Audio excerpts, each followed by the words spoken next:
probably seen a lot of these videos doing the rounds of social media where some colors completely change the way you look. Some will make you really glow and some will make you really dull. This is called color season analysis. So how are you supposed to know whether you should wear blue or green or red or yellow? Well, finding your exact colors that bring out your natural features and make you stand out can get a little confusing because you have to keep a lot of elements in mind. But in this video, I'm going to help you figure that out step by step. The group of colors or the color palette that suits you the best is called your color season.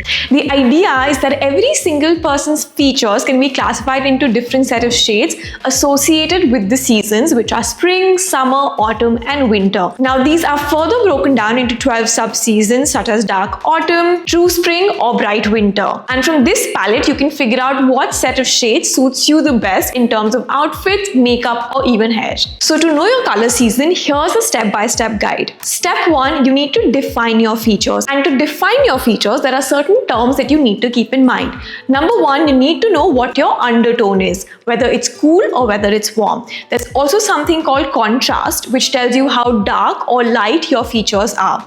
And finally, there's something called chroma, which tells you how soft or bright your features are. Now look at all your features, your hair, eyes, skin in natural light with no makeup on, like basically a bare face. If you have colored or bleached hair or eyebrows, of course, that's going to change the season or the color palette that suits you. Now, before we move on to understand whether you are a cool tone or a warm tone, you need to know that every color has a cool and a warm shade. We all know that obviously yellow is warm and blue is cool, but there's also something called a warm blue. For example, a greeny yellow is cooler and an orangey yellow is warmer. A bluey purple is cooler and a reddish purple is warmer. A pinky red is cooler and an orangey red is warmer. So pink is always more cooler than orange. You can easily place each color on a scale of warm to cool, which helps you decide whether you are a warmer or a slightly cooler tone. This can get a little confusing, but practice will help you figure it out. In fact, go to your wardrobe and take out all your clothes that are colored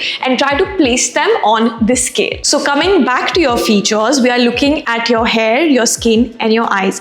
Now, if you have gray eyes or slightly bluish eyes, it doesn't necessarily make you a cool tone because we have to look at the overall picture and the eyes form a very small part of your entire face. If you found this video helpful so far, please hit that like, share, and subscribe button. It'll mean a lot to me. Now, a few tests that you can do to help you figure out whether you're cool or warm tone. One, and that's pretty much common, is to look at your veins. The more bluish your veins are, the cooler tone you are, and the more greenish they are, the more warm you are. Another test is the metal or the jewelry test. If you feel like golden jewelry suits you better, you are warm tone, and if you feel like silver jewelry suits you better, then you are probably a cool tone. And another test that you can do is called the sun test. If you notice yourself becoming more pinkish or reddish in the sun, then you are cool tone. But if you become more darker and tan, then you are probably a warm tone. I'm also going to show you some pictures on the screen that will help you figure out which ones are warm toned and which ones are cool toned. And like I said, there's another thing that you need to keep in mind, which is how dark or light your features are. So for example, every color has a dark version and a light version. There's a dark blue versus a light blue. There's a dark brown versus a light brown. So look at your features, your hair, again, your skin and your eyes, and see where on the scale do your features sit. So the more closer the color is to black, the darker it is, and the more closer it is to white, it is lighter. And the third thing that you need to figure out to place yourself in one of these 12 seasons is how bright or soft your features are. Any color that is muted or dusty is a softer color, and any clear version of that color is a bright color. For example, a clear blue versus a dusty blue, a clear pink versus a soft pink, and a clear yellow versus a muted yellow. So now that you have a little bit of an idea of what the colors look like or how they are termed, try to put your features under these terms. Now, most Indians have black or brown hair, so see how closer your hair is to black or how close it is to brown. Similarly, see how close your eyes are to black or brown or hazel. Another thing that you need to keep in mind here is the contrast. If you have very dark hair but light skin, you have a high contrast. If you have softer, muted, light brown hair and a light skin, then you have a softer contrast. And to give you a very easy example, I'm going to show you pictures on the screen of Indian actresses that will help you figure out who has a low contrast and who has a high contrast. Now, step 2 is to order these features and figure out what's more dominant, what's your primary characteristic, and what's your secondary or tertiary. And figure out what stands out the most, because that is what will help you figure out the colors that suit you the best. So the things that we need to order is how dark or light your features are. Like I said, if you have a high contrast where your skin is lighter and your hair is darker, then you have a high contrast, versus when you have a low contrast where your hair, skin and everything sort of melts together and looks very cohesive, then you have a lighter contrast. Similarly, you need to see how soft or bright your features are, and finally how warm or cool your undertone is, and then see which of these stands out as the most dominant feature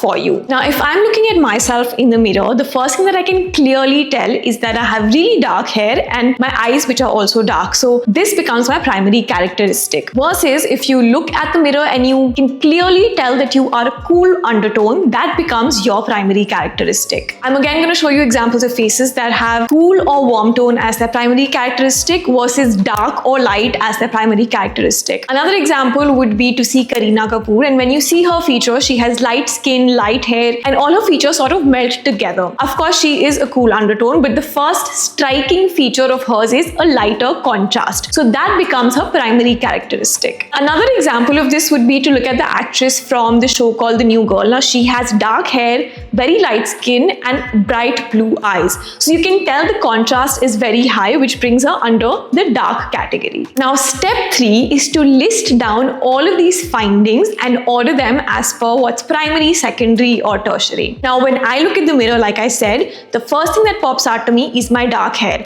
I can't clearly tell if I'm warm or cool undertone, because I could also be somewhere in the middle. I could be an olive undertone, which sits somewhere between warm and cool, leaning more towards warm. So that is my secondary feature, because no one can look at me and directly say, oh, you are warm undertone. So my dark feature is what is my primary characteristic. On the other hand, if you look at yourself in the mirror and you can clearly tell that you are a cool undertone, that will become your primary characteristic. So how dark or light, which is how high or low your contrast is, how warm or cool undertoned you are, and how soft and bright your colors are, these will be ordered in primary, secondary, or tertiary features. Now, whatever your findings are, you're going to match those findings to the color seasons. Now, the 4 main color seasons are your winter, autumn, spring, and summer. So the summer features are cool, light, and soft. Your winter features are cool, dark, and bright. Your spring is warm, light, and bright, and your autumn is warm, bright, or dark.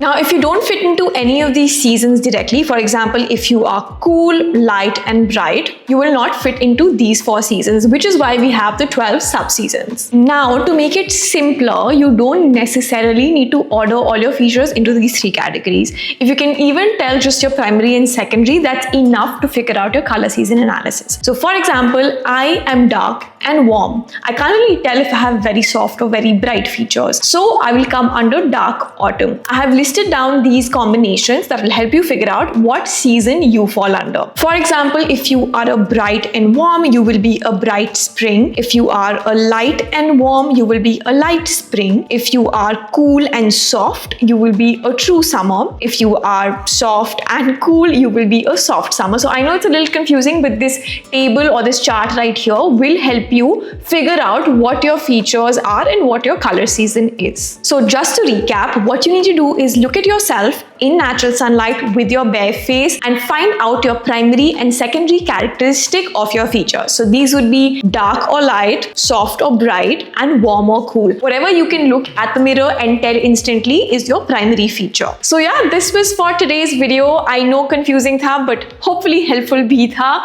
and I will see you guys in my next video.